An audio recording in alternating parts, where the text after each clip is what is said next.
Hello, this is Mark here at Gary's Guitars, and the name of this video for today is You're Fired. um, it's clickbaity, but also it's true. That's what this is about. It's about firing. Don't worry, I'm not firing Jake or Gary. I'm firing, I'm not firing anyone, but I'm going to talk about the concept of firing a customer. This is something that everyone, guitar stores, joke about and sometimes happen. The only people I've ever kicked out of this store, and I haven't even kicked them out, but if someone says something racist or homophobic or just something not cool, I ask them to leave. Or I ask them not to speak like that, and they end up leaving. It's only happened a couple of times ever. 99, just like the people here on YouTube in the comments, 98%, 99% are just the most wonderful people I've met, and I've got to meet some people in person too. People stop by the store, I've been around, and so that's all great. But there is that 1% of just people who have hate in their heart, and so that's one thing. But also, when we talk about the concept of firing a customer, it goes back to this idea of someone is too needy. Someone is complaining about something that's not real. Someone is just difficult to deal with, and we have our share of difficult to deal with customers. Trust me. But they're all part of the circus, the pirate ship that we're all on here.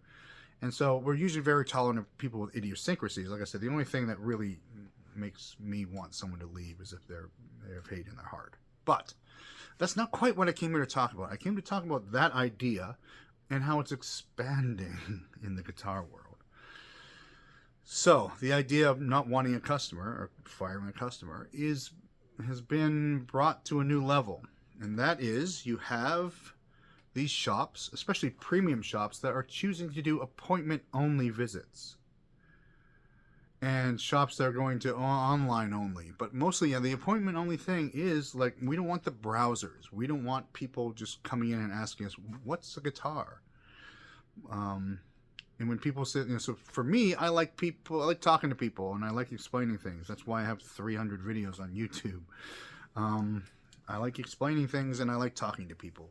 And so I have no problem with it. If someone comes in and goes, I don't know what a guitar is, it's kind of fun to explain that. So, but a lot of stores, it's like, I'm wasting my time. I could be sitting at that computer selling stuff online, which is mostly, if you go to a small store and there are 4 people running around, most of their stuff's probably going out the back door on the UPS truck and not out the front door.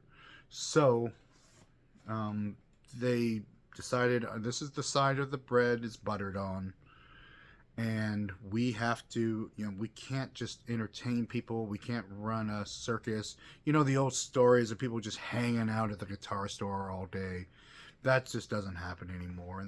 Or even our employees being able to just sit around, jibber jabbering. No, we can't. We don't have that kind of time anymore because the nature of the guitar business has changed. I guess get into this a little bit.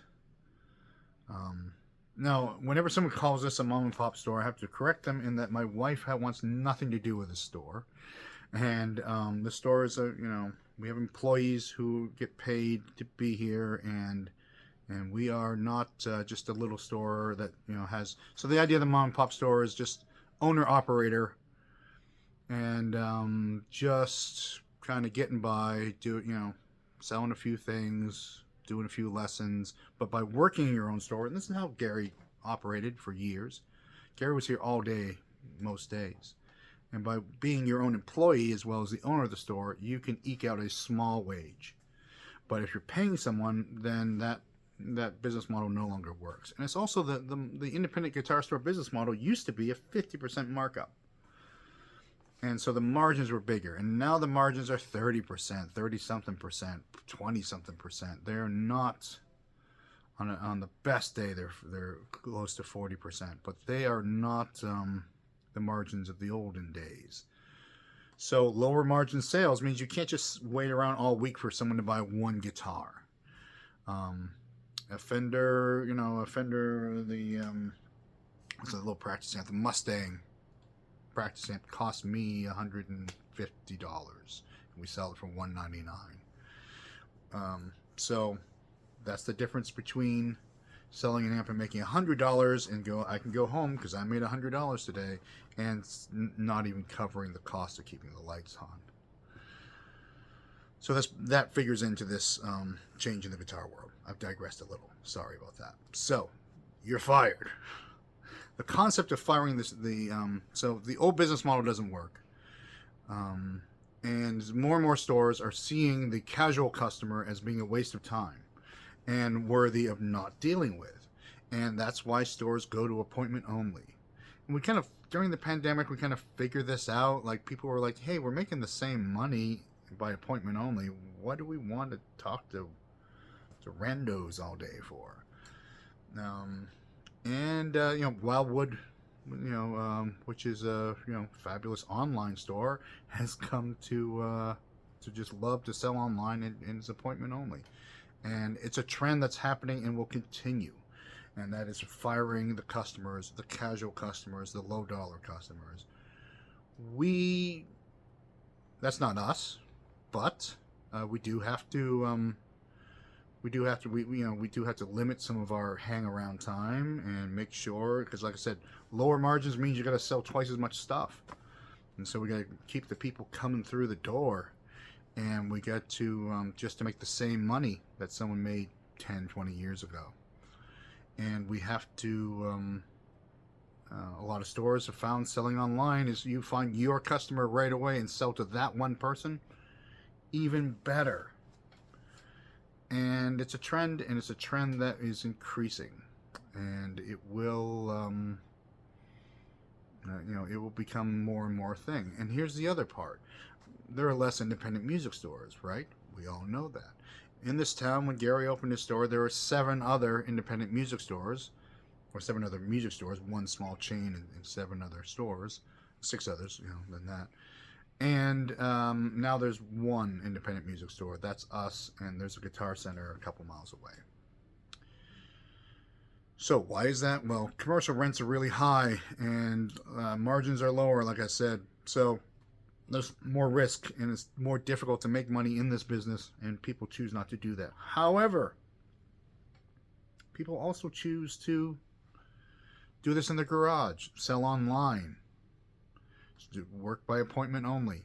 So the idea is someone's like, hey, I want to open a little guitar shop, sell a few things, do some setups, give a couple lessons, get my buddies in to teach or something like that. That's a business model that's hard to make work. However, if you want to do that in your own garage and get a bunch of something and put it all on Reverb and give the best customer service and hopefully differentiate yourself somehow in the online world, people are doing that instead of opening shops. And in that way, they're also firing the customer, the everyday customer. And they don't want to do the education. And they don't want to do the, the handshake and all that kind of stuff, or just the, the getting to know the person, if you put a cost profit analysis on that, then maybe the answer is you shouldn't do that. But I don't think so, and that's not how we're operating here. But it's a conclusion that a lot of people have come to and will continue to come to. So less independent stores, not only because it's the economic climate is different and there's big box stores and online sales, but because it's becoming dealing with just anyone who walks through the door and trying to get just anyone to come in and trying to charm them into buying something. It's a lost art, and it's not what people want to do anymore. People want to just sell to people who definitely want to buy something. I have a 1979 Fender Strat. Here it is on Reverb. Buy it or don't buy it. I'm not going to tell you the history of it. I'm not going to, sit while you try it. I'm not going to, go through all those steps. Buy it or don't buy it. And because the audience is so vast on the online retail, some stores were actually just using Reverb as their storefront online, and that's kind of that's another subject. Actually, I did a video about Reverb. As a matter of fact, by the way, like and subscribe, because I did a bunch of videos. There's nearly 300 videos here or something like that. So I do like to explain things to people, and I do like to communicate with people. I read the comments mostly. And so, the conclusion is, you're fired. More and more shops are going to become appointment only. More and more shops are going to become part-time hours. More and more people selling guitars out of a warehouse rather than a storefront. Is it better? No. Is it the way the things are going to be going? Yeah, I think so. Am I going to do it? No. We're going to stay in this store until we can't. We're going to row this boat until it don't row no more. Ride this horse as far as it will go. I have no plans of moving even ever. Just stay here. And I have no plans of closing, but I know that this is, we're part of a dying breed, and that's okay, because nothing is forever. So, thanks for watching. Watch a bunch of other videos here that would be helpful. Like and subscribe and all that good stuff, and we'll see you soon.